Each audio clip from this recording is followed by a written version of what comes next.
are now tuned to BS3 Network.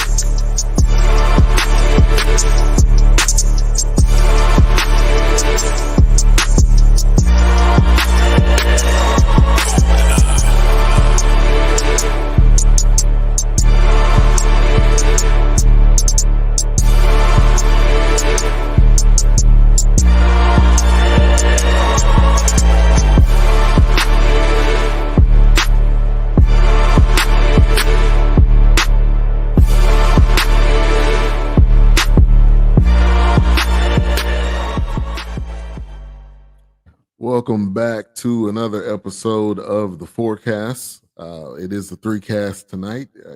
Continue your prayers for Doc that he returns back soon. Oh, yes. But he is doing well, just taking care of some things. Yeah. But man, tonight, from the suggestion of A-Trap, which I appreciate this, didn't know a lot about this person really, but besides what we all know about him on Diff'rent Strokes, but Gary, it is a documentary on Gary Coleman. It's available on Peacock.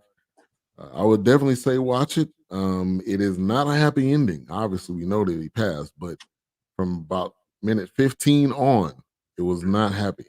So, but I think these are those type of documentaries that is right up our alley.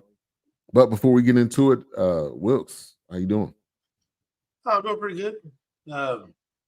This was great for me. I actually felt like kind of a little time travel because by the time I knew what Diff'rent Strokes and Gary Coleman was as a person, as a icon. I mean, really, that's what it was. Yeah. I mean, I was, Diff'rent Strokes was probably long canceled by that time, but and I was telling, like I said last week, every time I would see Gary Coleman, he was the butt of jokes, or somebody would bring him out real quick and he'd be angry. And then all of a sudden he'd go back because it would be like the Tonight Show or something like David Letterman or something like that. But that's kind of how I always remembered him.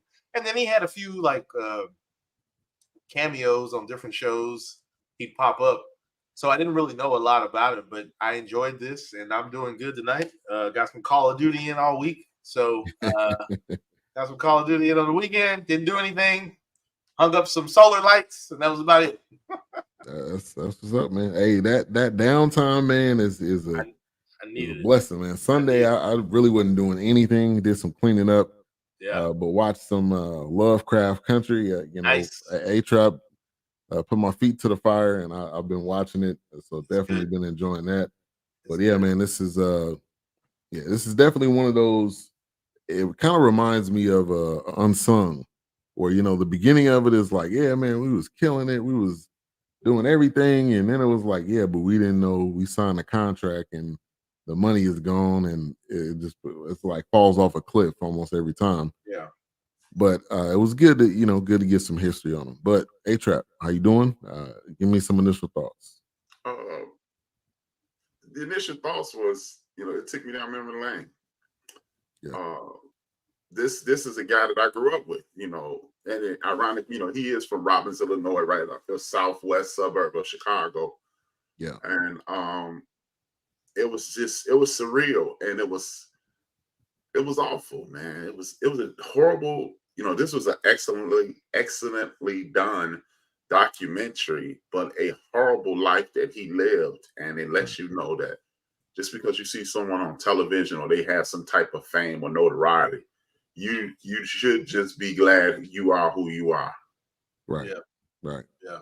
And even he said it, man, if I could give all this back and just be a regular person, I would give it back in a minute. And that going from the fame that he had, and I know a lot of child actors, we see this so many different times. When they get older, they're either they didn't really have a childhood or they're always seen as that kid, which he had. Everybody wanted them to say the tagline.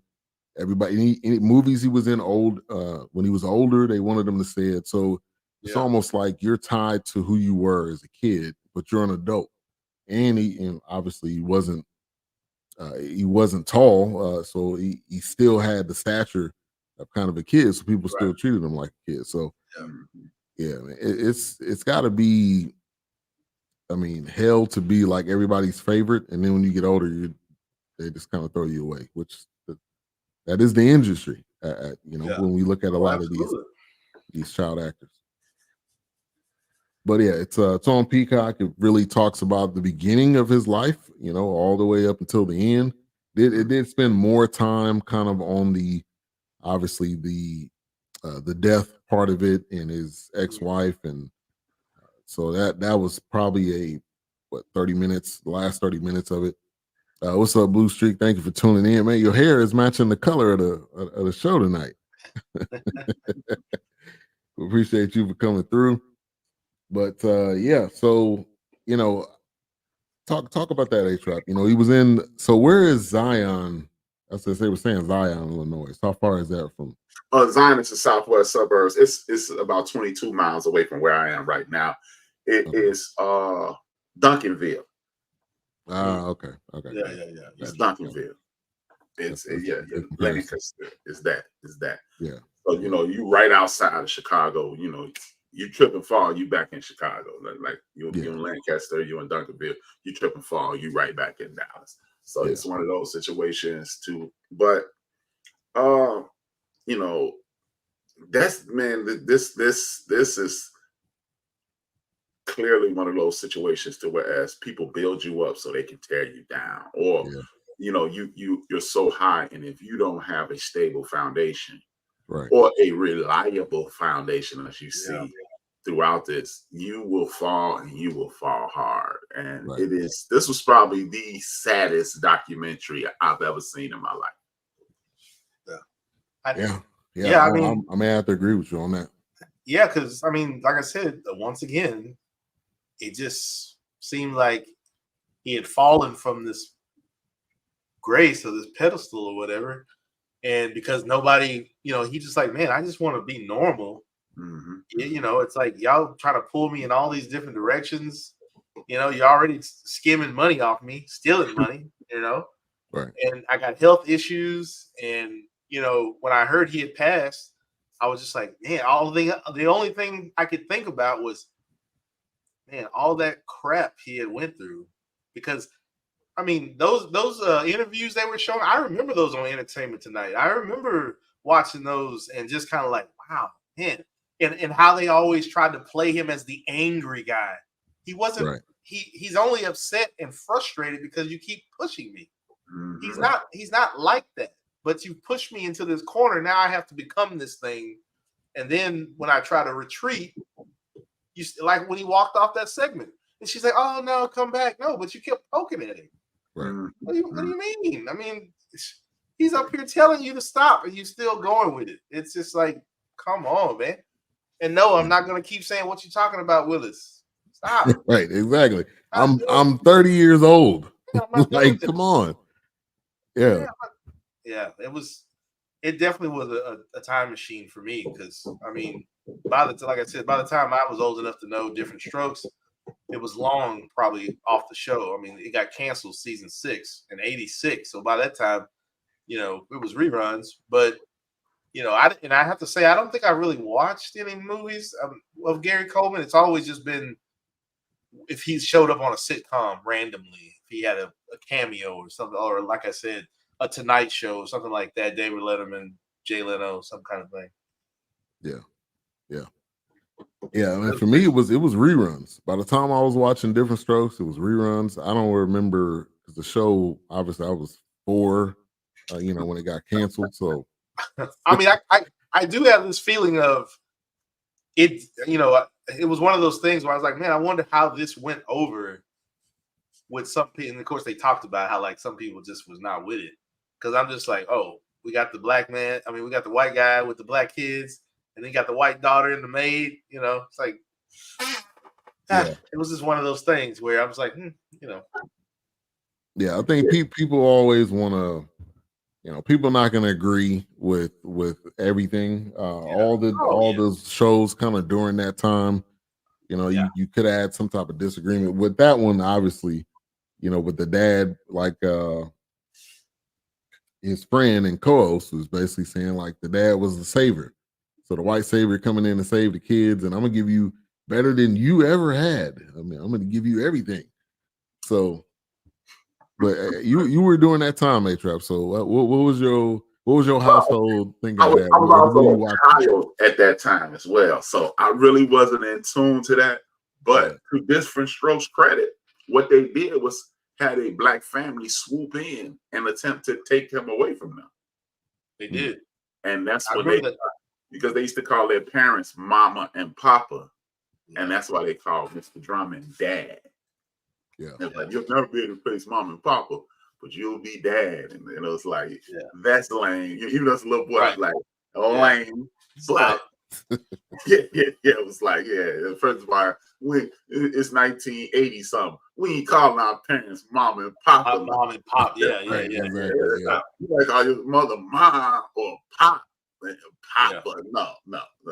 Right. But I can't tell you what the adults were thinking, but because of that time, I can assure you that the adults of that time were not happy with Diff'rent Strokes because it was coming. See, I don't, and this is just something I've come to grips with about the 70s and the 80s. The 70s and the 80s are right after the civil rights period. Right. This was a still radicalized America. So now I cannot imagine my aunts and uncles and parents going. And at that time, I can't imagine black folks. Them being cool with that.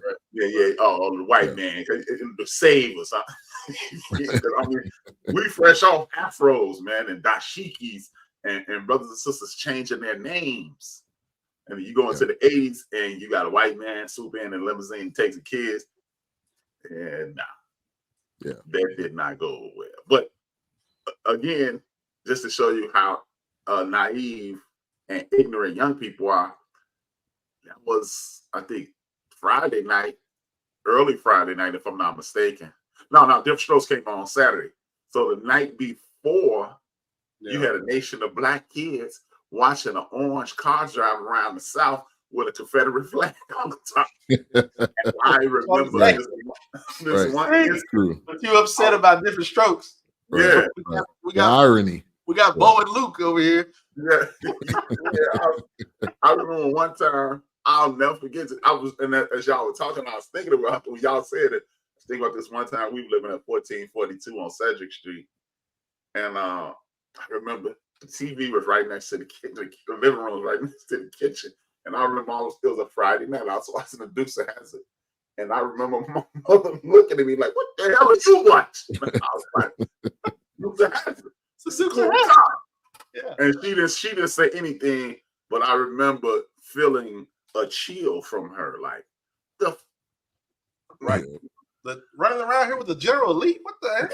Right. And I used to have Hot Wheels at that time, and I remember it was the General Elite. I want this car. She like, we ain't getting that car. Yeah, that ain't happening. Yeah. Never understood it, and it never clicked until y'all was just talking. I remember that vividly. Yeah, it's kind of one of those things. Like, she looked at me like, "What the heck?" You better turn this garbage off. You know, now that we talk about Dukes of Hazzard, on Diff'rent Strokes, you had, of course, Nancy Reagan showed up, but I remember these celebrities popping up in these public figures. But then on Dukes of Hazzard, I don't think nobody showed up on Dukes of Hazzard. It's like, nah, man, I can't come on this show, man. What the fuck can do this, man? There wasn't no brothers on that show. That's what I'm saying. I was about to say, I don't think it was any on there. No. At least, that wasn't one of the shows I watched. On that show. No, not in Hazzard County, but no. Yeah. Sundown Town. Get out of there, man. It all just, when y'all said that, I was like, that came on Saturdays and Friday night. They had me. It was Friday night, Dukes of Hazzard.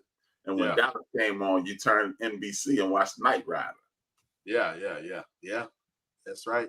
Oh my God. Right. I just realized. I remember that day though. I remember her looking at me. She looked at me like she wanted to slap me. I'm like, I'm just watching them. Yeah. It's like, hell, because you can't. You see this car? It's like we just want to see them jumping. We don't care about nothing else. Right. In the bar fights. We don't care about nothing else, man. That's it. And then they had bow and arrows and stuff. That was Yeah, I mean, hanging out the damn passenger with him. Come on, man. Who don't like that? They shooting dynamite. That's all I care about. Yeah, Fire, lights, and jumping cars. That was right. it. I didn't know what that flag was on the top. Weren't they running moonshine at one point? No. They never ran shine. Okay. I don't know what they were. You know what? It might have flown over my head. Yeah. You know, 'cause I never understood until I was a grown man that Scooby and Shaggy was high either. So who knows? All the time. The munchies, yeah, there's a reason. Oh wow, it just clicked. The munchies, yeah. It was always like, "Hey, Scooby." Exactly. Hey, is some Scooby snacks? He definitely sounded that. Wow. Yeah, right. You didn't understand it till now? Nah, until you just said that. No, it didn't click in my brain until you just said that. But now it makes sense. Always hungry. Always. Eating. That's that. Scooby snacks. Hello. Yeah, the innuendos when it comes to cartoons. Okay, Yeah, it's not just for kids. It's for adults. They might have been running shine. Uncle Jesse, Daisy. I felt like it was something. They didn't have no job, so I mean, right. I felt like something was going on there, but I can't remember. Yeah. Sorry, Gary. Back to you. Hey, that's what we do, man. We talk and the conversations lead to different places. So I didn't know Diff'rent Strokes had a apostrophe between diff and rent. I thought it was just Diff'rent Strokes, just spelled out. Yeah. But that was something I learned, and I was thinking like, okay, you trying to black it up, basically is what you're trying to do. Yeah, pretty much. Different. Yeah. Different. Yeah. You trying to make it hip, not different, but different. Yeah. But man, not Chuck Lorre. What was his name? Lear. Norman Lear. Yeah, Norman Lear, man, his run of TV shows was crazy. Unmatched. It was crazy. And so this, as far as Gary Coleman, he started off on Good Times. Yeah. And but before that, he was on that what was that? The bank commercial. Harris Bank, Hubadar. Yeah. I remember that. Yeah. And see, like back then, it wasn't a Google, so you could know that kid from Chicago, you know. So it was like a thing, you know. It's like right. You got excited when it came on. That kid was from Chicago. It was like, yeah. And I mean, so he definitely was from Chicago. He 1968, and he ended up moving to LA after that commercial. He ended up moving to LA, and people were. He ended up getting an agent, and before you know it, he was on Good Times, which I didn't know. I didn't realize that, and that's what kind of got him started. And let me give a shout out to Miss Hale, aka Keisha, in the building. Thank you for tuning in. CJ, what's good, man? Make sure you subscribe to his channel. Man, his channel was growing, man, like leaps and bounds. So shout out to you, CJ. Good job. I'm sure. I don't know if he did a video last night, but oh God. At least they made it. At least they fought. They fought the good fight. You hung in there though. You hung in there. You got punched in the gut, but you hung in there. But anyway, so yeah, started on Good Times, and from there on, I mean, he just had that type of personality, which is what they talked about a lot. There's just some stars that have that personality, that have that gift. It's a gift. I mean, that God gives you, really. Because for him to be like, what was he, 7 or 8? And he's making these kind of comeback remarks, and he's like studying his episodes from the previous day. Mm-hmm. I mean, the work ethic, and I think the passion that he had for acting, it really shows at that young of an age. But man, talk about that, and they were really talking about his ability to just off the cuff, just make up stuff. Yeah, sometimes you just kind of have that gift. I mean, even like before the Harris Bank, they just said it was just something that just came natural. Mm-hmm. And I can't remember who it was, but they were like, "I think you got a star in your hand," because the parents, they were kind of like, "What? Like what do you mean?" Yeah. I think just to have that natural gift of being an entertainer, making people filling the room up with your personality. Gary Coleman was definitely, to me, I mean, even on Diff'rent Strokes, and they got into that conversation. I'm like, yeah, he's the star of the show. Who do you think they're watching it for? They're not watching it for nobody else. Right. So I always felt like Gary Coleman definitely was that spearhead. He was definitely a part of my childhood, because I'll never forget just always commercials and, like I said, cameos. But yeah, he just had a natural gift. That was just something he did. I mean, they said he was the next best child actor, but Shirley Temple or something like that. I thought I heard. Yeah. So yeah, it was crazy. Yeah. Hey, I hear you, CJ. Yeah, see, oh man, I hear you. I'm gonna go back and watch it because I know. Yeah, I gotta go check him out. Yeah, I gotta go check him out. But yeah, I mean, he just had that natural gift. Anything he was in, and then of course, Dave Chappelle had a little skit in there, but the security guard. But again, he was becoming the butt of jokes because they were painting him as he's always angry. He can't hold a job, but I'm angry, you know. Right, so right. There's always the angry, the Napoleon Dynamite. I mean, not Napoleon Dynamite. The Napoleon syndrome. That would be a great nickname to call him, Napoleon Dynamite. Yeah, because of the short on everything, and he got the Napoleon complex. That would be perfect. Yeah, he got the Napoleon. Yeah, no, absolutely. Yeah. So it was, and that's why I said they started feeding on that, and that's how they were pitching him like Gary Coleman's got a praise. He's unstable. No, he's not unstable. He's tired. He's a human. Yeah, right. He's an adult. And I think you still see him as a kid. Right. And even when he was doing interviews and they're like, look, we're just trying to ask you a question. He's like, I don't want to talk about that. I'm a grown man. I'm not doing that. Yeah. I'm thinking this dude's name. I'm gonna look him up because he wasn't even Gary Coleman's size. I'm looking him up now. And he was notorious for cussing people out. And he had threatened to whoop a couple people. You saying he was about Gary Coleman's size? No, he was a regular size man. Oh, hey man, look, I mean, you and the whole thing with the security guard, you know, somebody asking for an autograph. Now, I guess the good thing is it wasn't. I don't know if it was. Well, it was probably TMZ. I think TMZ was around at that time. TMZ was the one that broke the story. But maybe social media wasn't huge then. Because if it was, Nathaniel Taylor played the character Rollo Lawson on Sanford Son. He threatened to whoop a couple people about that. Like, hey man, get out my face with that. I ain't Rollo. I'm Nathaniel. right, exactly. I mean, we got to realize these people are humans. They have their own lives. They're trying to live their life as possibly as low key as possible without having to be embarrassed. And so he ended up taking a security job because just something he wanted to do. He wanted to work. He wanted to not just be, sitting at the house. And so they ended up coming up asking him for an autograph, and he ended up signing it. And it was like, oh, can you write something nice on there? And he was like, nah, I'm good. I signed it, and that's it. And then they ended up, kept hounding him. But look, how many videos have we seen of somebody running up to somebody while they just walking down the street? And you want their autograph, and they got to end up pushing you away, and then it ends up being a thing. Yeah. But just treat people how you would if you was in that. If you was in their shoes, you was walking down the street. You wouldn't want somebody running up on you. Do you really? Yeah, because at the time it's like, look, do you genuinely want my autograph so you can go jack it up on eBay and thousands of dollars for this autograph, whatever? Or do you genuinely want to cherish this and say, hey, I met this person. This person was great.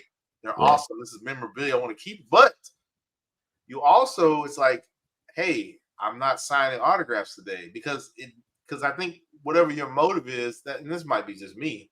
If I go up to somebody and I say, oh, hey, can I get your autograph? And they say, no, I'm good. I'm gonna chill out because my motive is not to take that autograph and sell it on eBay. Right. You get that upset because they turned you down because I feel like, okay, now you got a money motive, maybe. Yeah. Now you want to try to sell it. I don't know. That's just me, but I get where you're coming from, Wilson. I totally agree with you, but I don't even think it's an eBay or financial situation. I believe it's a sense of entitlement because you think you made him. If it wasn't for me, you wouldn't be. Right. Yeah, I mean, I remember me and my crew, we got a slight attitude. We would walk across the street in Chicago, and Horace Grant and Scottie Pippen turned in front of us. We were like, hey, it was the year that they won the championship. We was like, oh, Horace Grant. And he was like, hey, what's up? And kept going. And Scottie Pippen right behind him. He was like, oh, Scottie Pippen. He gave us the dirtiest look in the world. We was like, man. Yeah. We not asking you for nothing. Yeah, I'm not. Yeah, it's easy. It's easy just to say hi. I mean, that's the common decency. That's kind of like to H-Rap's point when I met Charlie Pride before he passed. So it was a voting thing, local. It wasn't a main ballot. It wasn't a presidential election. But anyway, we were at the church down the street from the job, and I was in the line. And I saw him walk into the church because I knew he had lived in the area. And there was a flight attendant behind me, and or they call him steward. Is it flight attendant? I don't know what they call him now. But no, you were right. Okay, steward. Yeah. Sorry, flight attendant. So so he walks by, and I'm sure people noticed him, but maybe they didn't. And all I said was, "Hey, Mr. Pride, how you doing?" You know, I nodded my head. He waved. He kept going. I'm not going to be like, "Oh, hey, Charlie Pride, what's going on? Man? What's happening, man?" Hey, man, hey, don't move, man. Hold on a minute. And can you sign my arm? And right, exactly. And then can you sign my baby's head? I mean, people just can you sign my ballot? Can you sign my ballot? Please love that. Yeah. So the flight attendant behind me, she was like, "Wow, you really handled that well." I was like, "Because they want to be treated like regular people." Yeah. I'm not out here talking about, "Oh, hey, Charlie, hey, we got Charlie Pride." Hey, this Charlie Pride over here, y'all. I'm not doing that. Yeah. I almost did that to Kareem. I almost think hey, bro, it's this area called Rush Street, and it was like 1,000,005 bars where, that was this place to go. And me and my guys, we out there, because girls out there, older women, teenage girls, it was just a place to be. It was an energy place. Yeah. And it was beyond me that Kareem Abdul-Jabbar was just walking amongst the crowd. Right. Nobody recognized him. The tallest person out of the crowd, too. And I said, hey, and he just did like, he was like, and I was like, and he waved and kept walking. I was like, and it just amazed me as he just walked down the street.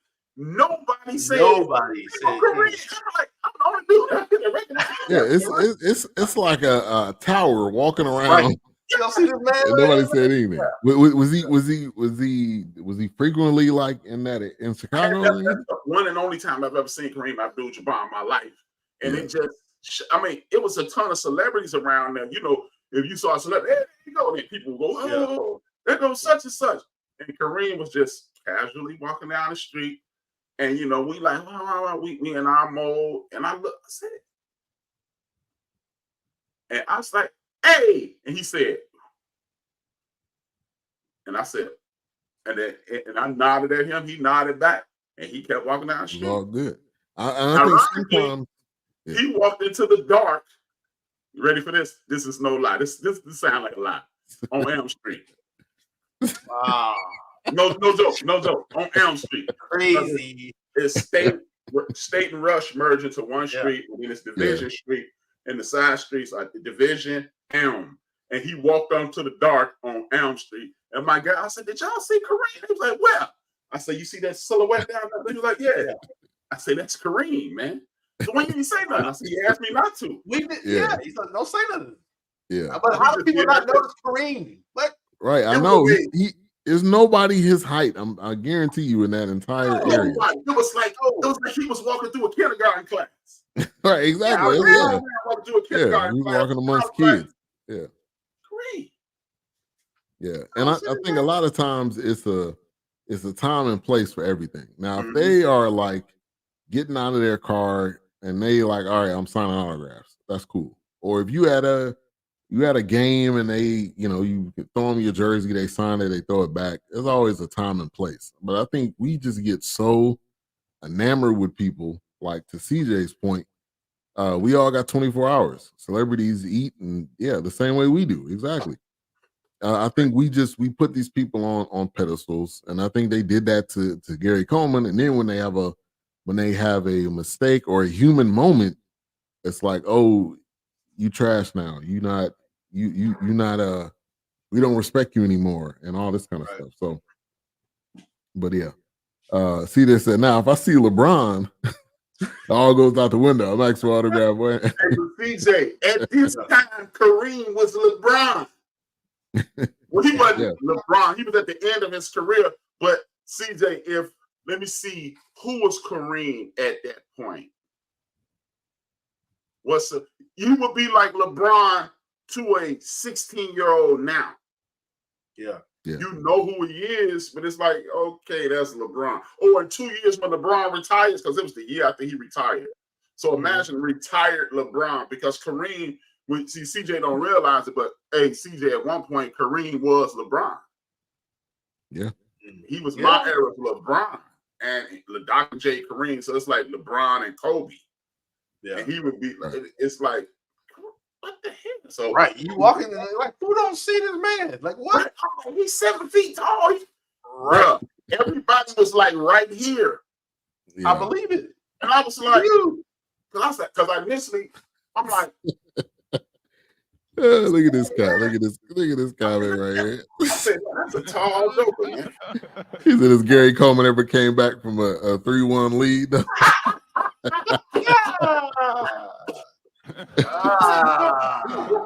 Hey man, CJ on the show one time. We had a ball. Yeah, man. I love CJ, man. Yeah, it was great. It was great.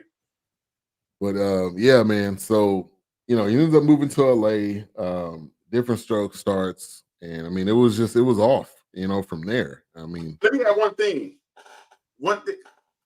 Gary Coleman. It was this one kid who was supposed to be what Gary Coleman was. His name was oh my God, he was the Jack in the Box guy. I can't think his name. Yeah, I think you said his name last week. Rodney Allen Rippey. Yeah, and he was on a trajectory to be Gary Coleman. And when Gary came up, it was like, oh, Rodney, hey, if you're not my age, you don't know who the hell Rodney Allen Rippey is.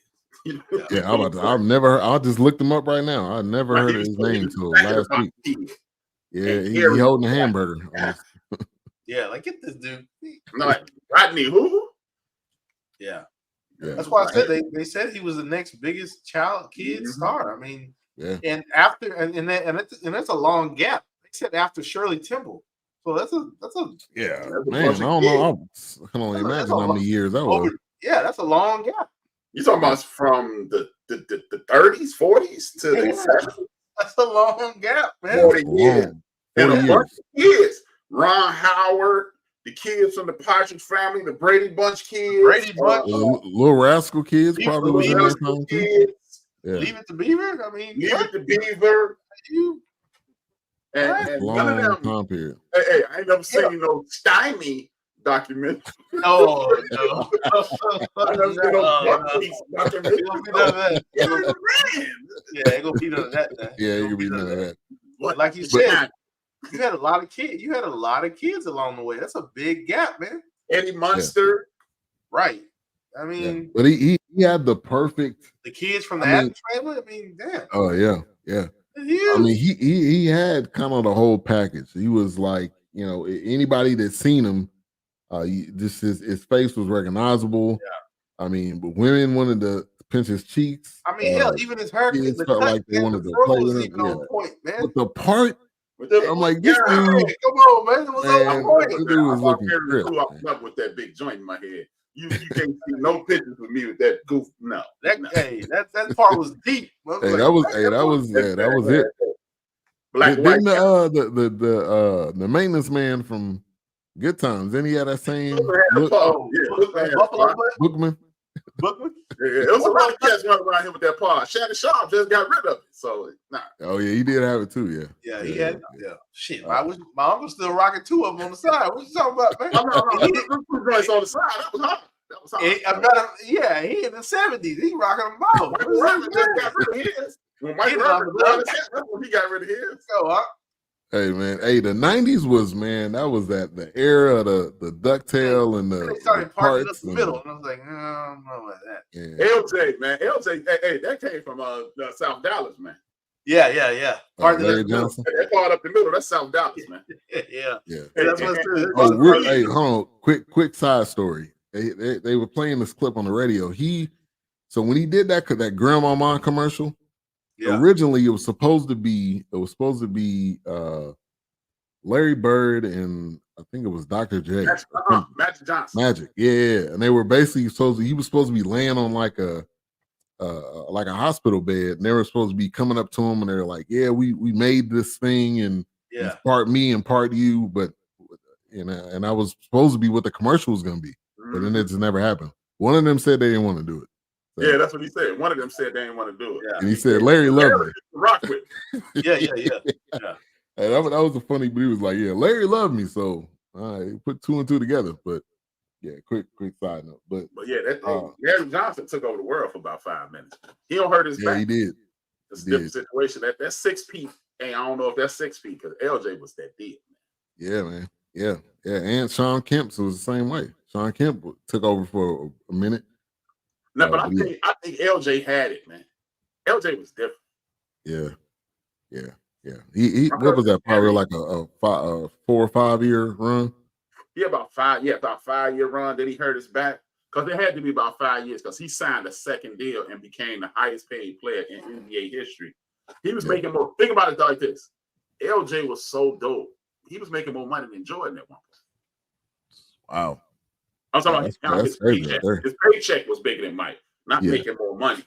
Right. And then Mike had so much stuff outside of basketball, so many sponsors. And in that interview, he signed his Nike deal, his Converse deal, the year before Mike signed his Nike deal, his second Nike deal. So he was even making more money from gym shoes than Mike. Yeah. Man, LJ was that. Woof. He was, man. He was. Terry used to call me and say, "Man, Dallas, man." He was not. Yeah, you got Jordan, but Dallas. This is a guy from Dallas. He's gonna be the man. Yeah, he was. Yeah, he was. He was for a run. Yeah, for a hot minute. So I knew Gary Coleman had some type of health issue, but I didn't know. So at at 5, he had a kidney transplant. And so his friend Dion, friend with air quotes, like the part of this, I think that the only part that I kind of hated is that Gary Coleman couldn't really give his side. Like, was Dion really his best friend, or was he just a friend? Because one person can tell the story a different way, when the other person not here.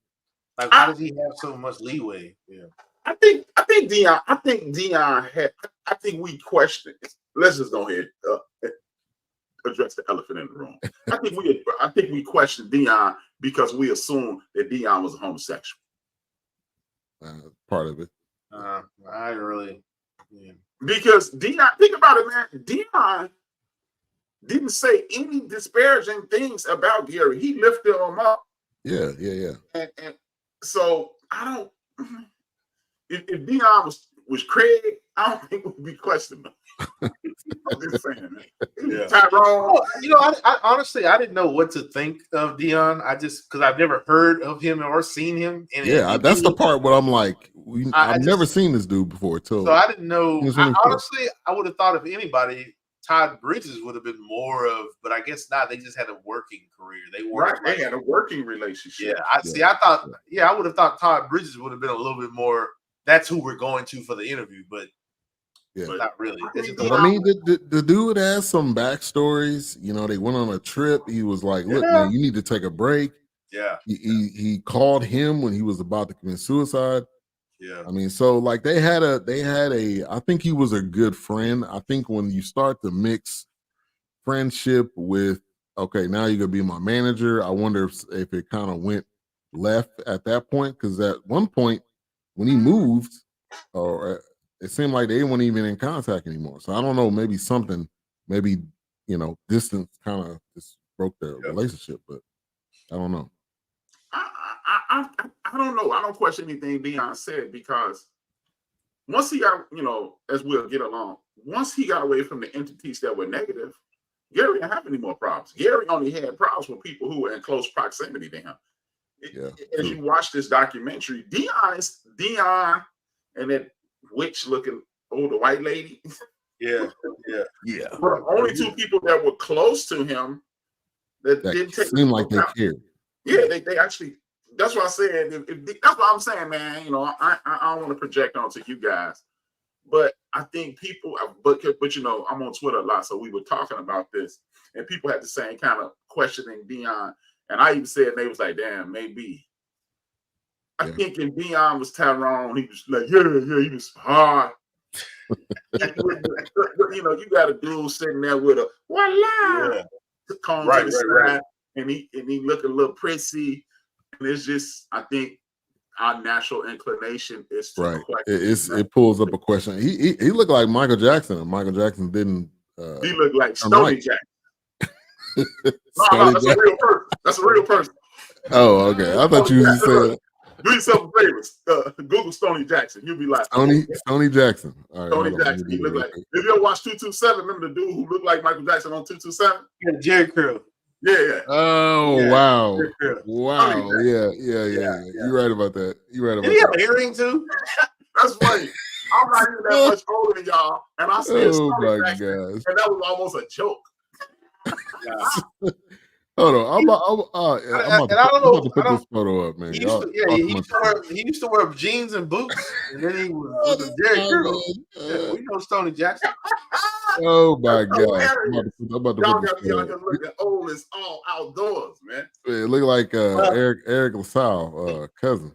The name sounded familiar, but I was texting my mom, but I was like, he looked like Eric LaSalle. Wait a minute, what are you killing the man? I was like, no, Stony Jackson. That's a real guy. He's a real guy. Yeah, with the Jerry Curl, making a Jerry Curl. He could have been Eric LaSalle and Coming to America. This photo, easy. Yeah, that was a look though, man. That was flat out a look, man. The tight pants and the boots. And I was saying he used to wear the jeans and the boots. Yeah, man. On it somewhere.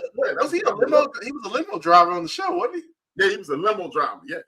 He was a limo driver on the show. He had a movie too at one point. He did. That's why I was trying to remember. He was in a movie, but I can't remember.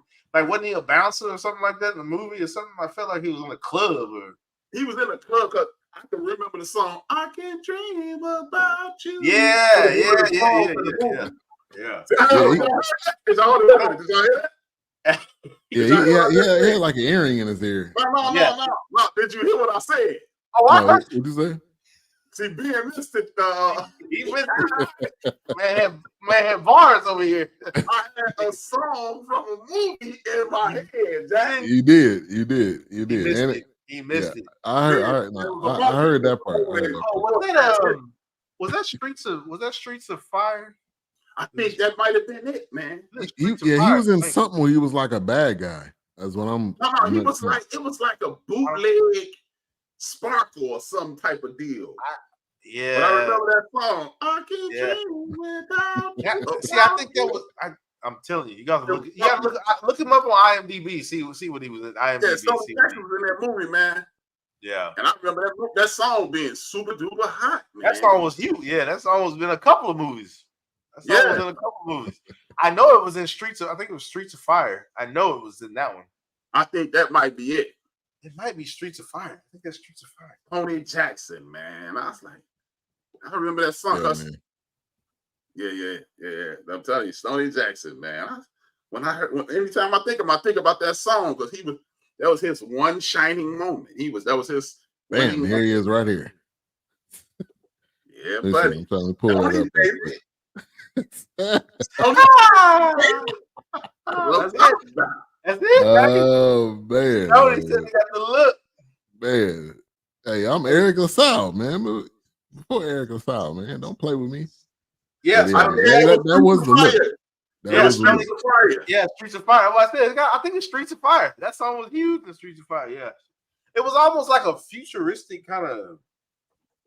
It was something, man. I remember that. See, hey, I remember a song from a movie though. Forget Stony Jackson. Stony Jackson. Let's give a round of applause. I think he was a part of a game like the Birds or something, or the Soul Birds or something like that.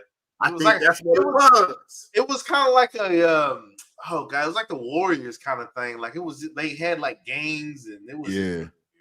Keisha said that chick didn't have to crack on him for lack of a job. You talking about his ex-wife? Yeah. Oh God. That whole situation. Yeah. She was looking for something, a handout, man. Hey man, she might very well be the only woman in the history of the world that I would punch in the face if I saw her. Yeah, the fact, fast forward. Obviously, we know Gary Coleman passed. Savage. He's in the hospital, and she takes a selfie of him with the tube and basically dying. Like and then she's like, I had to take this picture so people could see him, like what he was going through. People don't need to see that. Right. That ain't even the worst thing she said. When she called 911. Oh, wow. And started talking about me, I'm having a bad day. I was like, this dude is dying on the floor. It's like I can't do the blood. And like I was watching this with Erica and Ari, my daughter, and they're like, what if this is somebody you love, the blood doesn't matter. Like you trying to do whatever you can to save this person. And she was like, I can't do this. And she just the ambulance came there, pulled up, put him in there, drove off, and she just went back in the house, eating her pizza pockets. Like crazy. Like, man, like the level of not caring at all is crazy, bro. Like, you can't. And then she's like, well, you can't think I actually did something.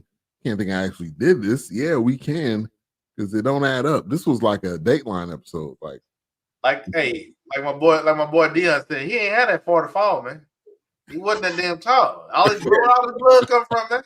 Right, exactly. Where all his blood come from, man? He ain't got that far to fall. Yeah, come on, man. Dion was a little sly too. When he talked about a security job, he was like, well, he wanted to be a cop, so he became a security guard. I was like, Dion, you're doing too much now, Dion. Dion with the shade. Dion with the shade, yeah. And he was like, I don't need his money. I'm still at the bar. So old that you didn't know who Tony Jackson was. I didn't know that. I knew him. I didn't know that's what his name was. Yes, he came later on the 227. It was like because he was a limo driver in 227. Mm-hmm.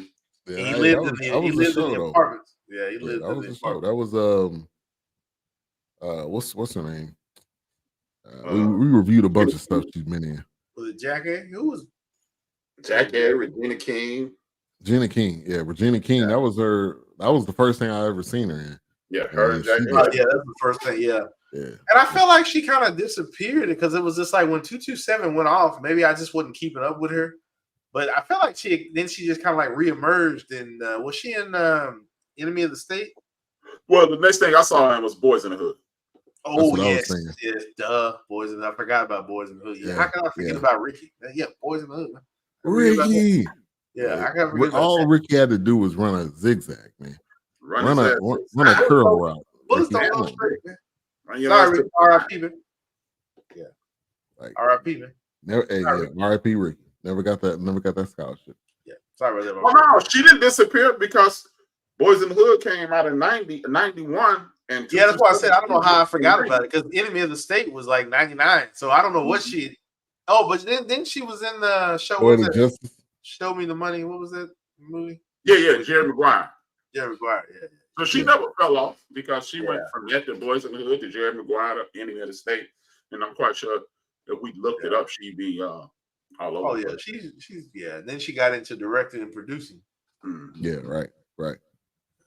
Keisha's saying you wanted a pick with that old fool Rodman. Wow. Huh? Maybe, I don't know. Maybe we were talking about earlier with the, trying to meet. Rodman. No, I didn't want no picture with him. No. What that was. Oh no, I didn't want that. Hey man, Rodman was that dude was is still just one of a kind, man. He That's just, South Dallas finest too. yeah, you're right. Oak Cliff, right? Any from Oak Yes, Cliff? sir. Oak Cliff, Sunset. Hey, one of the best, probably the best rebounder ever. Yeah, he's in I'll Sunset. give him that. It was Give him sock. that. Yeah. All right, so he had the kidney transplant when he was 5. He ended up having another one. Well, actually, he didn't have a kidney since 1983, I believe was the year. So, like, you think of the dialysis that you're having to go through, and then you're aging, and then you're not really looking the same. And so Dion says the medication he was taking stunted his growth. How's that even legal, man? I mean, it's us, man. What kind of medicine you using that's stunting people's growth, man? I mean, I know medicine advances through the years. A-Trap may have a little bit more insight, but I'm just like, how's that even? I'm just thinking how much taller would he have gotten? I mean, he was what? 1983, he was already but it had already started. So that was a topic of conversation. See, okay, I'm gonna put y'all in the late 70s, early 80s. Real quick. They even weaved it into the show at one point. Yeah, they did. Right. They did. Right. It was an event to have somebody black on TV during this period. You know, when Good Times came on, everybody in the black community was watching it. When whatever came on, when you saw one of us, we watched that show. Flip Wilson, Sanford and Son, Jefferson's. Yeah, and then those shows had faded, and then it was this. So we focused on it, and his health was a topic of conversation at that time.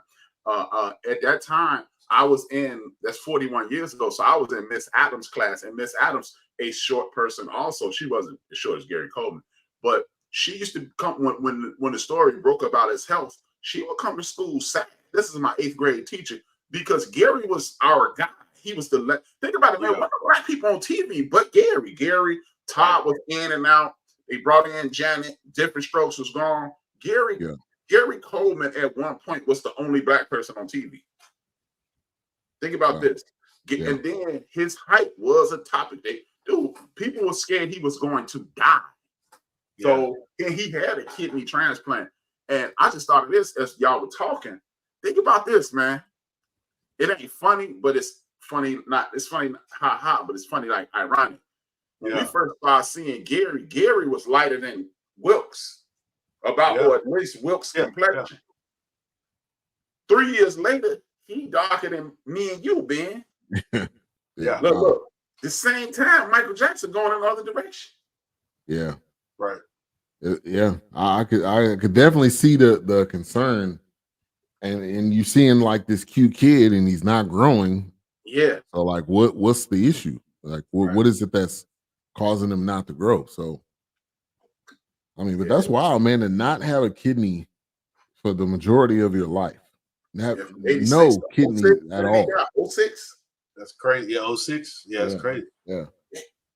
Man, you think of the and so now then I was wondering, like, did he just not? Oh, it was 06 or 2010. I'm surprised he didn't qualify for one though. Or was it because he had one? He got one. That's what I remember. He got one. It failed. Then he got dark. 2010. He died in 2010. Yeah, they said his body rejected it. Yeah, I remember that. I mean, Gary was everybody's guy, man. This was he was a important person in TV. How do I keep forgetting that me and him share the same birthday? February 8th. Wow. He was born in 1968. I was born in 1981. We have the same birthday. I don't know why I keep forgetting that. February 8th, baby. Wow. No, you in Big Illinois, the same Gemini sign. I'm a zodiac sign. Nice. Yeah, man. But yeah, I just thought he was it was a short person. I just thought he was just short, or he was a dwarfism or something. Yeah, and now, that's what I thought. Correct me if I'm wrong, and maybe A-Trap can help me here. Ben, you might. Was there some kind of offset battle between like him and Webster? Because they were Webster transition when Gary that show left at 86. So Gary is getting off the air. Webster is coming of age. You know, it's his show. Like the replacement. Off at 83. So Gary's popularity was waning. Webster taking off. And nobody. And then that was the question: does Webster have bad kidneys? Why is he so short? Because I looked it up. Yeah. Hey, I was this many years old when I watched this. When I found out Gary Coleman was 4'8", I thought Gary Coleman was like 5'2". I did not know he was 4'8", and Webster is 4'3". Right. Yeah. A little bitty guy. I knew that. Right. Because I remember Michael Jackson, when Michael Jackson wasn't carrying, and this is going to sound funny, but I'm not trying to, when he wasn't carrying that monkey around, he was carrying Webster around. I remember that. You heard it here first, folks. You heard it here first. By carrying that monkey. Yeah. You know, he used to have that monkey, and then when Bubbles. he started carrying Emmanuel Lewis around. I was like, you're a weirdo, Jack. But he was Michael Jackson, so he had the leeway to be a weirdo. Emmanuel Lewis, man. Put him down, man. But man, Mike was just a rare cat, man. He's that dude, bird, man. He's strange. Man. Once he joined the Jackson 5, it was over from there. Yeah, man. Yeah. Stardom does something to it affects people. Yeah, differently. From my lifetime in childhood, Black Stars, the only people who stayed in it who ended up being normal was Kim Fields and Regina King. Everybody else got a little different. You know, they had bouts. I feel like they had. See, that's the thing I remember about Entertainment Tonight is that they did it with the Golden Girls. They just sat down and had these candid conversations. See, I remember that as a kid growing up. My grandfather watching the Gary Coleman interview. I can't think of her real name, but she played Maude. She was on Golden Girl, Dorothy. The author. The author. They sat down and talked to her, and I mean, they talked to all the Golden Girls. But those moments of just having those candid conversations, it was just like kind of like, wow, like this is how it was on the set. Like this is, I mean, so seeing those things and that pressure and just they even sat down and talked to Todd Bridges. It was just like the drugs and the fame and it was just those things at that time. People are pushing you, they're pulling you in different. You're doing movies and you're doing TV shows. Right now, you just big. You blowing up. Right. But the commercials, like they said, they were doing TV movies because Gary and Todd never made it to. No, not Hollywood. Yeah, I don't think they ever made it to they were doing like made for TV movies. You still had that pressure of just like, okay, we need you here. Yeah, but damn, I gotta show. I'm still taping this over here. Right. So and this, and I think there was one. I don't know who it was in this documentary, but they just talked about like the pressures of stardom. Yeah. And I think one other person that had his back. I don't know if she was like a medic, or I think maybe she was like the stylist. She was that the blonde hair lady? Yeah, she was sassy. She was like, "Look, he ain't feeling well, and if you don't get on my face, we about to have a problem." Oh, that's the black lady. That's the black lady. Yeah. Yeah, she was like, "Look, he not feeling well. Get out my face." I mean, I liked her. I think she really she cared. You have again somebody without a kidney, somebody that's you spending all this time on the set, and they're like checking on, is he ready yet? Is he ready yet? I mean, like, we need to get this. And you're getting older, so you're not that cute kid anymore. So now they're trying to figure out how to, and that happens on a lot of different shows and stuff. If you got a cute kid, eventually they're not gonna be cute anymore. They're gonna be older. They're gonna be ready to do other things. Same thing like happened with Bow Wow. Bow Wow had to. I mean, he wasn't a cute kid anymore. So now he had to like, I'm gonna be on Cash Money now. And now you got trying to change your image. I don't want to compare Gary to him. I know. But I'm just saying, like, I just want to separate him. He's a creep, and Gary is a baby. Yeah. But you know what really bothered me about this is his parents. Yeah. How his fathers are showing his, as they used to say back then, showing his natural black ass. Yeah. Now, do you think that was accurate, that he was coming on the set and saying like, this is my son, this is the star? And I'm sure he was. The dad fell off immediately. Like, You He can never tell denied any of it. he No. didn't. No, he was proud of it. Yeah. And so like A-Trap just said, you know, he was making all this money. I think they said 18 million. His parents slash managers got a cut. The agent got a cut, and then A this lot of other cuts. lady, this other lady, which they didn't interview her at all. She was the business manager, I think. I'm like, what? How much of this does she have the involvement in it? But I think it was a group effort. I mean, he was a kid. You don't.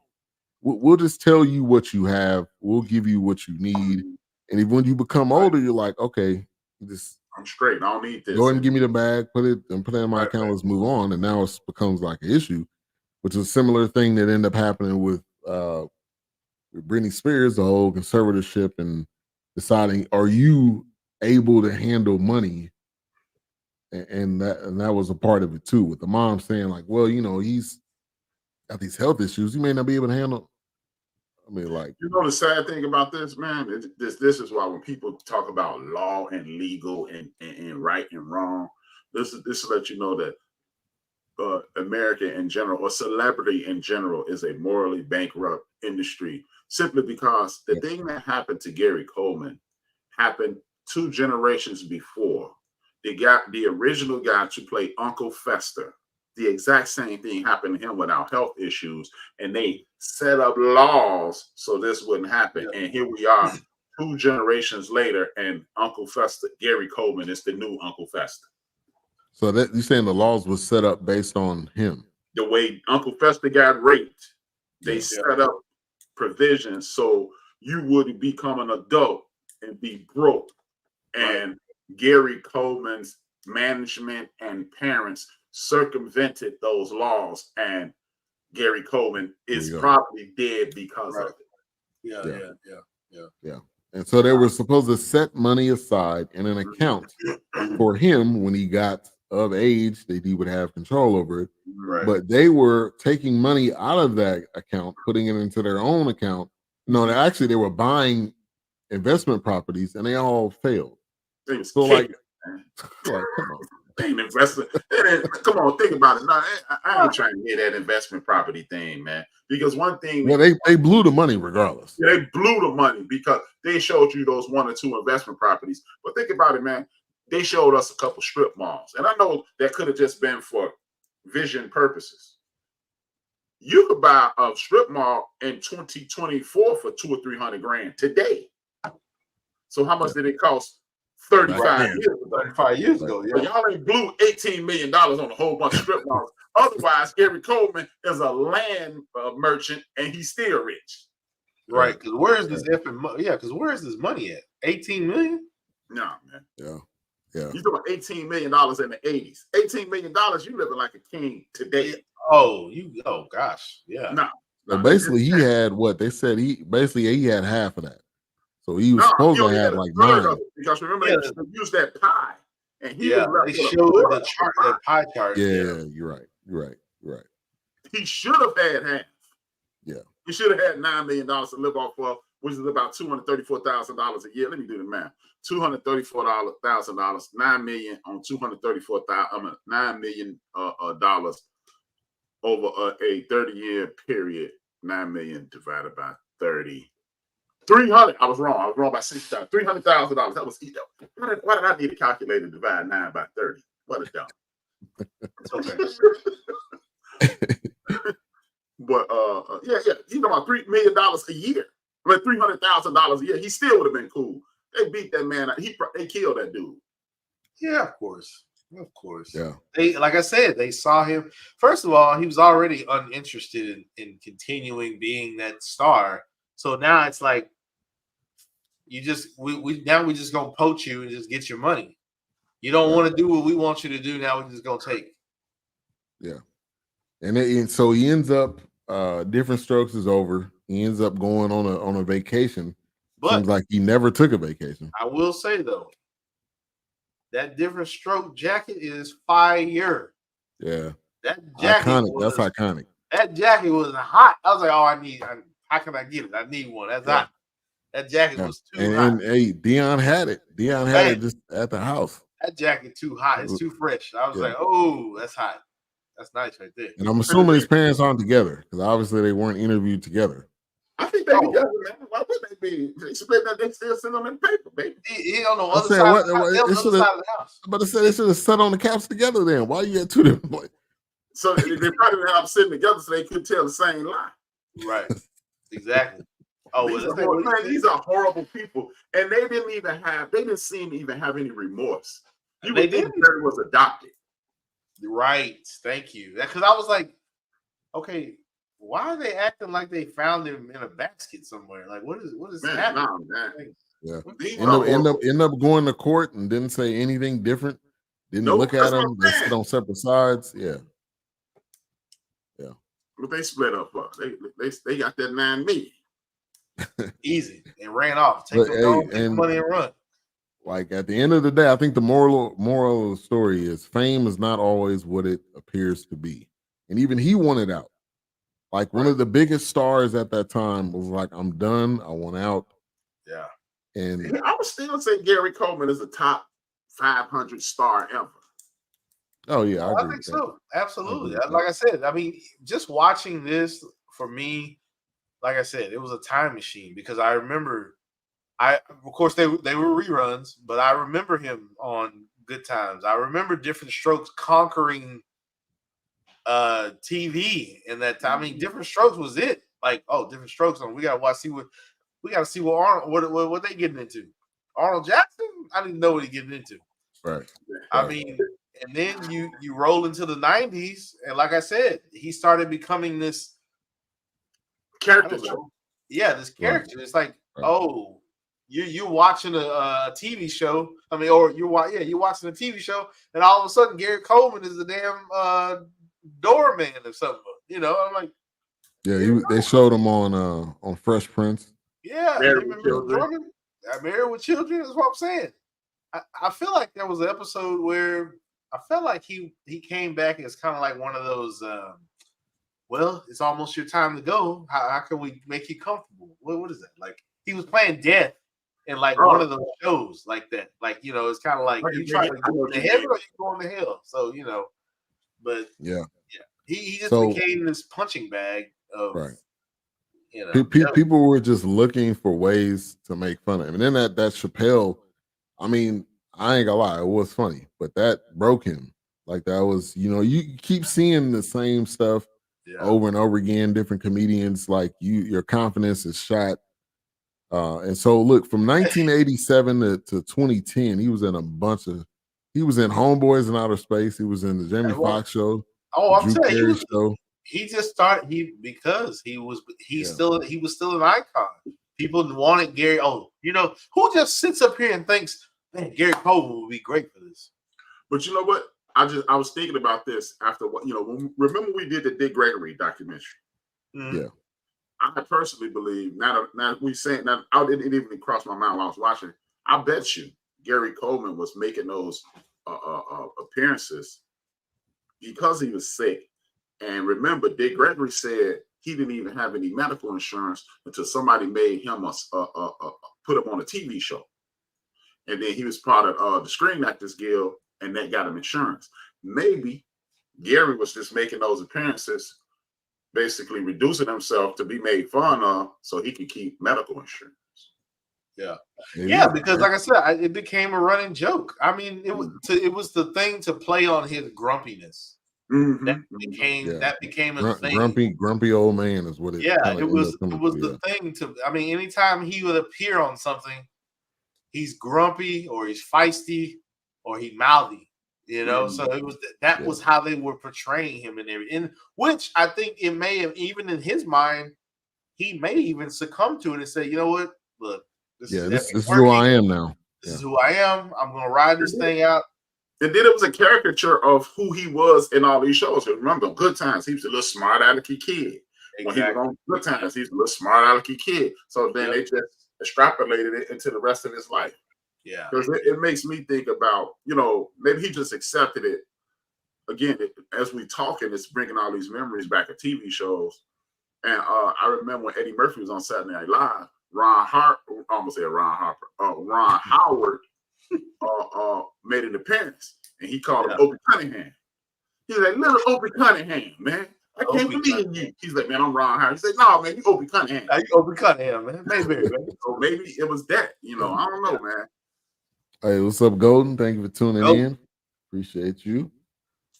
All right, so let's take a quick break. We'll show the trailer for what we're going to review next week, and then we'll be right back. Got it. Wow. Yeah, I actually need to finish it because I started it the day it came out, but everything else, I was watching everything else. But of course, Ben should know why. One reason I'm watching it. It's got Don Johnson and Miami Vice buff like myself. Miami Vice, yeah. But it's actually pretty good. I think it's Golden says she watched it. It was excellent. I think it's good. Yeah, that's what I said. I think it's pretty good. Yeah, I seen it. It came across my I think it was like a top movie on Netflix. I'm like, I gotta watch it was like top 5 or 6 when it came out. Yeah. It's pretty good. Yeah. You know what? It reminds me of the original Rambo. Yeah, exactly. Yeah. He's fighting that town of the cops. Yeah. Instead of calling it First Blood, they could have called it Young Blood. Yeah. What's up, Young Blood? Come on, baby. Or Cockstrom, whichever they want to call it. Young Blood. It was like, when he was like, yeah, man, people starting to get hurt, I think I'm gonna step away. And then I was like, nah. Yeah, so that's what we're reviewing next week, Rebel Ridge. I'm gonna put a plug out here. It's not for me, but if you haven't watched The Lioness, I saw that today. You haven't watched the first season. The Lioness on Paramount with God. He always play God. Morgan Freeman. He's the president. Nicole Kidman's in it. The first season's amazing. Now they got a second season. I'm telling you, you gotta watch it. Okay. I haven't gotten Paramount yet, but I'm leaning towards getting it, man. You gotta watch it. I'm so glad they brought it back for a second season. Honestly, I would have been at peace if they would have canceled it on the first one, but it was just that good. And sometimes it's just like, you know what? I'm not even upset. I'm not even. Yeah. Well, let me get a sidebar. 1 second, Ben. Toss the King. Oh, Ben, please. I just got on it, man. Yeah. I just got on it, man. What is that on? Is that on Paramount too? Yeah, Paramount too. I didn't need these Paramount. Stallone out here handling business, baby. See, that's what I think. Stallone's out here handling business, man. He out here handling business, man. Yeah. Stallone, man. He the man. Years, decades. Right. Yes. He's been holding it down. He had a minimum 50. I remember my sister, Golden Brooks, she turned me on to the very first Sylvester Stallone movie I ever seen. It's called Paradise Island. His name was Johnny Salami in that movie. That was before Rocky. That was before Rocky. He's got a documentary on Netflix. It was good. That documentary is cold. It is. And of course, with the relationship with my dad and listening to him talk about his dad, that and even Arnold Schwarzenegger's documentary is stone cold. I mean, but listening to them talk about, and of course, I know we're going in a different direction, but hearing them talk about their fathers and the relationships they had, all those things have resonated with me. And with me and my dad, of course, we got our situation, but it was just like, man, mind blowing, because you're thinking, wow, this is what you're doing to your son. This is what you're doing to your kids. Right. Like you're not standing behind them. You're not trying to elevate them. You're not trying to grow them. We see it, Trey. But I love both of the documentaries. I love it. I'm gonna check out the Schwarzenegger. I haven't seen the Schwarzenegger one, but long one. It explained a lot of how he became. Yeah, I think it opened the door for Stallone's documentary, because he even talks about how they were rivals, but Hollywood was making them rivals. But then they realized how much they had in common, and they became like great friends after that. But they were truly trying to smother each other. So I remember that. Yeah. Because either you went to see Cobra or you went to see Commando. You went to see Cobra. You had Rambo, or you went to see another Rocky movie. You didn't. You wasn't on. I was Camp Stallone, because I remember seeing Tango and Cash and not going to see Conan the Barbarian. Absolutely. I was absolutely. Yeah. You Check them both out. They both hot. I think they both hot. They're great. Yeah. So as we kind of round things out, obviously, rest in peace, Gary Coleman. He passed away. He was in California and he met a lady that someone that seemed to be to care for him. She seemed like you were right. She looked more attractive back in the day. I'm just gonna keep it 100. She did. She did. When they pulled up the image, they went to like a award show together. Oh yeah. Oh, you mean? I thought you meant the older white lady. You mean the lady he married? No, the older one. I thought she. I'm just fucking older. Yeah, they did a flashback, but I mean, she was, she drove him from California to Utah. Like, if that's not love, and you care for that person, that's like driving to New Mexico. That's not. I mean, it's gotta be boring. Is he? I don't think he drove. I don't think he had a driver's license. He couldn't drive. You can't see, man. Hey man, they got pedals. They got pedals you can do like this, and not that. Man, that man was 4'8". Hey, people that short can drive, man. They got ways. They got ways to drive. That airbag go off, man. He out there, but he's like he'll be out of there, man. He'll be out of there. He had airbag level, man. Driving his Chrysler New Yorker, man. Get out of here, man. That man in a car like this. Yeah. Come on, man. That man ain't driving no car, man. Airbag hit him in the chins. Oh, yeah. God. Airbag. Sorry, guys. But she seemed cared for him, drove him to Utah. And so at that point, I was trying to figure out, was he already married? Or was he divorced? They were separated from that witch. Yeah, they were separated. Yeah. Okay. She was the devil, man. Yeah. And so that was, and they still live together. Like that was probably one of the biggest, probably one of the, I mean, which he reluctantly had a forgiving, I guess, a forgiving heart. Because I mean, I was like, you got to go. I don't know if he had a forgiving heart. I think he was the equivalent of a battered woman. He was a battered man. You know how women who get beaten and they keep going back to the dude. Yeah, here's the question. I mean, I don't know. I don't even know if she pushed him. I think it was something other than that. Yeah, he threw him to the ground, man. Because I mean, he would have had to fall down on like a flight of stairs, and maybe that wouldn't even have done that. I fell about 3 weeks ago, man. I ain't bust my head. I think I think she killed him. I don't know how. But the fact that she was never arrested, like that, I don't get that either. White friend wasn't arrested and just like, hey, yeah, the ambulance can go ahead and go. I'm gonna go back upstairs. I'm gonna eat my pizza rolls and call it a night. And then calling the hospital to see how he's doing. Right. Like the level of disrespect. If I was around someone who I didn't like and they failed and almost died, I would care about them more than she did. Exactly. I would at least be like, okay, what can I do to stop the bleeding? What can I do? And you're right, Golden, because you're right.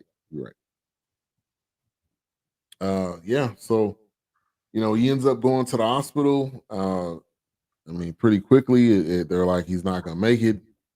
And she just cut I'm assuming the day she goes up there, well, it was probably 2 days later, is what they said.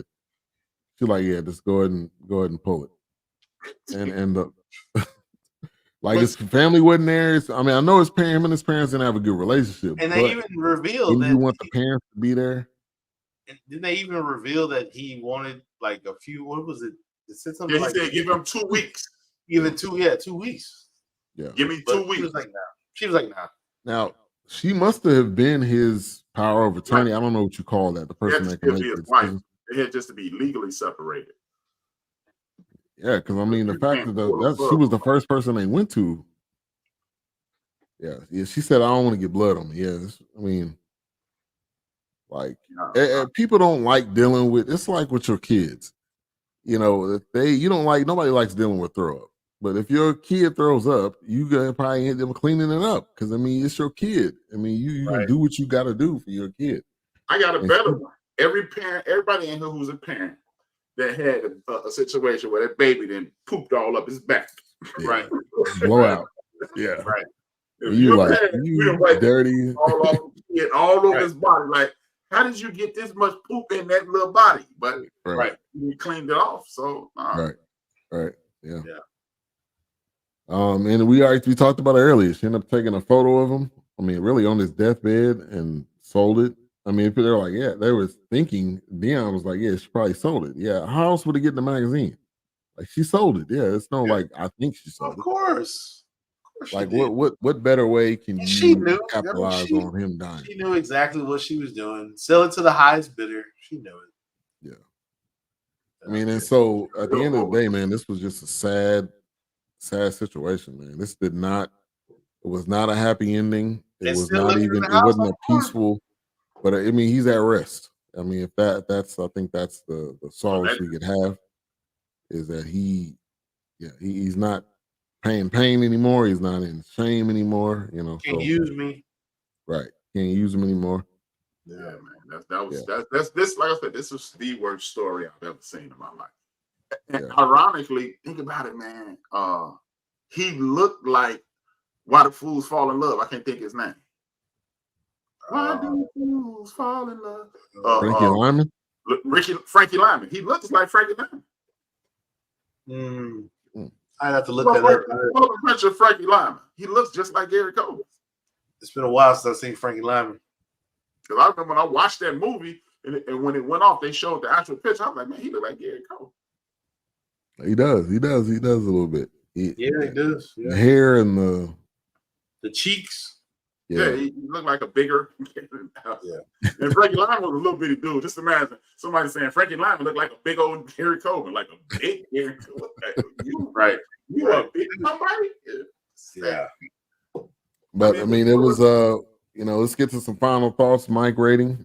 I do think it was well done. It's just one of those where again, you know the ending, you know what's gonna happen. And it was just not good. He died alone. And that's I think that's the worst, one of the worst way you can go. But A-Trap. I would give it 5, man. I remember watching this overnight, and I was like, that's why y'all got that message from me about you put that, early in the morning. I was like, man, we got to do this. I'm gonna give it a 5, man. It gave you beginning, middle, the rising to the top, the precipitous fall off, and the horrible life it is to be a celebrity. And everybody, I'm not one of those dudes, and if I offend you, please forgive me. I'm one of those people that's stupid enough to believe money don't solve most of your problems. But money, I'm not gonna say money creates a lot of problems, but I'm gonna say stardom is the detriment of a lot of people because we get so caught up in the money and the fame, and we forget, as you stated earlier in this episode, we forget that these are humans. This is why it angers me when people speak about athletes. Well, he could have played through that injury, but you ain't thinking about if Grant Hill is limping around right now. When the last time you thought about one of those guys who got his knee blew out of the NFL? When the last time you thought about him because he played through the injury? You don't. Right. So we need to stop. We need to, as Will stated, we need to let these people enjoy their meals, enjoy their days. And in the event that you see me and you say, hey, that's one thing that is technology did the celebrity a favor, because now I don't have to sign no picture. I can just take a picture with you. Hey. Right. And if it don't mean anything, as Will saluted, if it don't mean anything to you, then you're the only person that picture means something to. Right. So technology did that favor. Yeah, well, it's a favor and a detriment, because now you can just take a picture of them at random. Yeah, if they want to or not. That's the downside of it. But all right, Wilkes.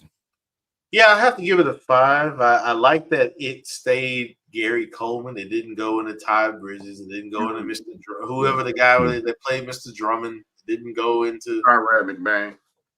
Yeah, it didn't go into. It wasn't trying to take them and let's look at how they were and how they treated Gary Coleman. It stayed Gary Coleman. It stayed. It was a straight shooter.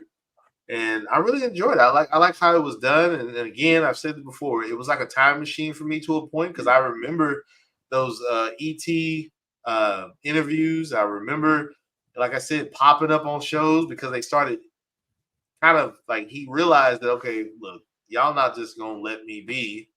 So y'all want me to be the angry Gary Coleman, but you're not explaining why I'm angry Gary Coleman. So we gonna play it to my advantage then. I'm gonna ride this wave, So it was just one of those things where, I enjoyed it. I give it a 5. I like that comment, Golden. Yeah, Right. I thought that he probably was, just because during that time you weren't around your parents all the time. So you were on set, you were traveling, you were doing all these things. But his parents, I'll give them credit on that. They seem to have at least a watchful eye over him. Yeah, because they protecting the golden goose. Exactly. We can't hurt the golden goose. And didn't really, unless I missed it, I didn't hear anything about any kind of drug addiction or even usage or anything. No. He had no money to get high. They took all his money. It costs to get high here, baby. Right. Because if you don't bring me my money tonight, not half, not some, but all my money. Right, all my money. Yes. You might have to do that. It might have to be a throwback. Yeah. I'm gonna get the sucker. Yeah, that's dope. Yeah, man.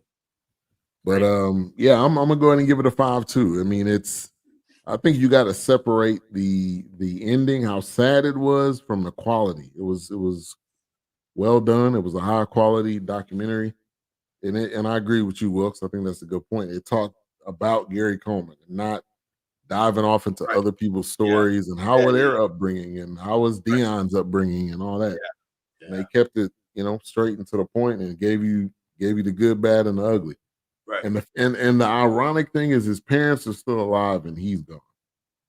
Of course. You always hope it's the other way around, but this especially in this instance, they enjoying that money. Right. But so next week, like we said, we'll be doing Rebel Ridge. That is on Netflix. If the preview says anything, and Golden, I know you said it was excellent. I'm looking forward to it. What's coming up tomorrow on the End of the Bench? I'm in the midst of rewriting it. I was writing it out, and then something came about. But I'm gonna talk about the markets. Something I used to do a while back, and I believe it's something we all can learn and put ourselves in an advantageous situation. And when it hit me, I started dabbling, and then I did something, and it worked. So I'm gonna talk about that and how to create some things in that way. So tune in tomorrow. I created the thumbnail. So anytime I create a thumbnail, I'm forced to. That is my process. I create the thumbnail, and it forced me to do research around everything that's on the thumbnail. But now I'm gonna talk about the markets tomorrow, because it's gonna be a lot about individuality. I've done a lot of things everybody else's way, and every time I've done it my way, things have worked out. And that might be a niche that you can use and benefit you. So and I'm just gonna talk about even of recent times, I have not eaten and I was gonna go to get some fast food.